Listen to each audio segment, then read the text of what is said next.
Cette semaine, dans le Macronomètre, nous allons évaluer la nouvelle loi de finances, une loi de finances rectificative pour 2021, avec une note de 4 sur 10. On est à plus de 1400 milliards de dépenses publiques maintenant. On a une dépense publique de plus de 60% par rapport au PIB, à la richesse nationale.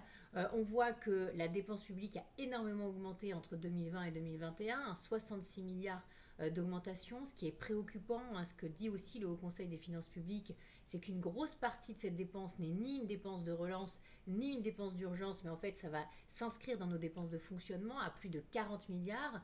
En face, les recettes n'augmentent pas plus que ça, puisqu'on a 30 milliards d'augmentation des recettes, donc 60 milliards de hausse de dépenses, 30 milliards de hausse de recettes.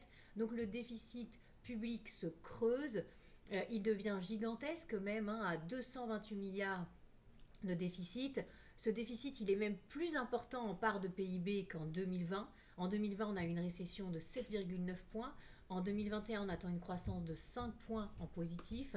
Eh bien, là, le déficit va être quand même à 9,4% du PIB, soit plus qu'en 2020, soit plus que pendant la crise des subprimes. On n'a jamais atteint ce niveau de déficit. Et puis, sur la dette, plus de 117% par rapport au PIB. Ça augmente encore par rapport à l'année dernière.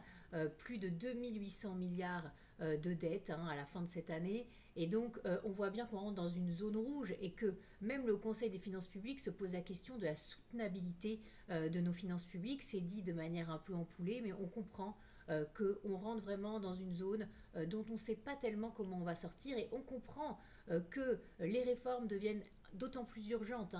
Il est souligné dans la loi de finances, mais aussi par le Haut Conseil des finances publiques, qu'on est en train d'atteindre 7 points de PIB de déficit structurel. C'est un déficit qu'on va traîner d'une année sur l'autre. On ne pourra s'en dégager que si on lance des réformes, notamment la réforme des retraites par exemple. Cette loi de finances rectificative, c'est la première, elle est appelée numéro 1. Malheureusement, on risque d'en avoir d'autres cette année. Il faut bien se rendre compte qu'on a passé un cap avec cette loi de finances rectificative.